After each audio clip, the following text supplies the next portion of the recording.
Let's improve English. दिल छोटा मत करो, दिल छोटा मत करो, इसे इंग्लिश में कह सकते हैं Don't be disheartened, Don't be disheartened. या फिर हम कह सकते हैं Don't be discouraged, Don't be discouraged, Don't be disheartened और Don't be discouraged. मतलब कि Don't lose hope, Don't become sad.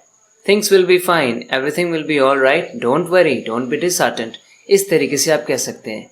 इसी तरीके के कुछ यूजफुल सेंटेंसेस का इंग्लिश ट्रांसलेशन मैं आपको इस वीडियो में बताने वाला हूँ. इस वीडियो को एंड तक ज़रूर देखना, आप अपने इंग्लिश को सर्टेनली इम्प्रूव करेंगे. दिल छोटा करने से कुछ नहीं मिलेगा. इंग्लिश में कहेंगे getting disheartened won't give you anything. Getting disheartened won't give you anything. काश मैं तुमसे मिला ही ना होता, आज ये दिन तो ना देखना पड़ता, आज ये दिन तो ना देखना पड़ता. इसके लिए इंग्लिश में कह सकते हैं I wish I hadn't met you, at least I wouldn't have to see this day. At least I wouldn't have to see this day. कम से कम आज ये दिन तो ना देखना पड़ता. I wouldn't have to see this day. काश मैंने ऐसा किया होता, काश मैंने वैसा किया होता. आई wish I had done something. काश मैंने ऐसा नहीं किया होता. आई wish I had not done this. इस तरीके से आप कह सकते हैं. काश मैं यहाँ आता ही नहीं, ऐसे धोखेबाज आदमी का सामना तो ना करना पड़ता. काश मैं यहाँ आता ही नहीं. I wish I hadn't come here, at least I wouldn't have to face such a deceitful man. Such a deceitful man. इतना धोखेबाज आदमी, ऐसा धोखेबाज आदमी, उससे तो मुझे सामना ना करना पड़ता. आई wish I hadn't come hair.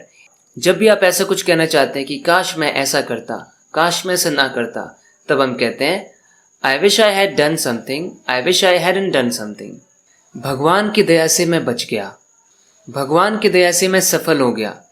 जब ऐसी बातों की इंग्लिश हमें कहनी हो तो हम कह सकते हैं I was saved by God's grace. I was saved by God's grace. I was saved by God's grace. भगवान की दया से. God's grace means God's kindness. God's grace. भगवान की दया से मैं सफल हो गया. I have become successful by God's grace. वक्त ही बताएगा कौन ज़्यादा बहादुर है. वक्त ही बताएगा कि तुमने मेहनत की है या नहीं. वक्त ही बताएगा. ऐसी बातों के लिए हम इंग्लिश में कह सकते हैं Time alone will tell. Time alone will tell who is more brave. Who is more brave. वक्त ही बताएगा कि तुमने मेहनत की है या नहीं. Time alone will tell if you have worked hard. Time alone will tell if you have worked hard. If you say that time alone will tell something, that means no one can say what will happen. Time alone will say that. Time alone will tell. You can also say only time will tell how something will happen. Only time will tell what will happen. भगवान ही जाने उन पैसों का क्या हुआ. भगवान ही जाने वो कहाँ चली गई है. पता नहीं वो कहाँ चली गई, भगवान ही जाने. जब हम ऐसा कहते हैं ना, भगवान जाने कैसा हुआ होगा, भगवान ही जाने की ऐसा है, तब हम ऐसे कह सकते हैं God alone knows what became of that money. God alone knows what became of that money. इस alone को जब आप किसी नाउन या प्रोनाउन के बाद लगाते हैं, तब आप इस बात पे एम्फेसिस डालते हैं कि सिर्फ उसी को, सिर्फ alone उसी को. जैसे God alone knows, सिर्फ God को ही पता है कि उस पैसे का क्या हुआ. What became of that money. भगवान जाने वो कहाँ चली गई है. God alone knows where she has gone. God alone knows where she has gone. दुनिया के डर से उसने दूसरी शादी नहीं की. दुनिया के डर से अपना फैसला मत बदलो. कई बार हम ऐसे कहते हैं दुनिया के डर से ऐसा, दुनिया के डर से वैसा. तो ऐसा कहने का हमारा मतलब होता है कि पब्लिक के डर से, आसपास वाले लोगों के डर से कोई कुछ करता है. दुनिया के डर से उसने दूसरी शादी नहीं की. He didn't marry again out of fear of the public. Out of fear of the public. दुनिया के डर से, पब्लिक के डर से. He didn't marry again.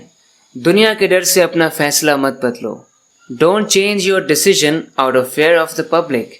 Out of fear of the public. दुनिया के डर से अपना फैसला मत बदलो.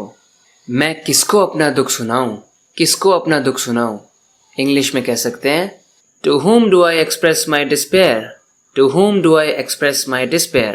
अपने डिस्पेयर को मैं किससे एक्सप्रेस करूं, किसको सुनाऊं अपना दुख, अपना दुखड़ा किसे सुनाऊं. मैं नहीं चाहता कि तुम निराशा में डूबो, मायूसी में डूबो. निराशा, मायूसी, उसी को तो इंग्लिश में डिस्पेयर कहते हैं. I don't want you to fall into despair. I don't want you to fall into despair.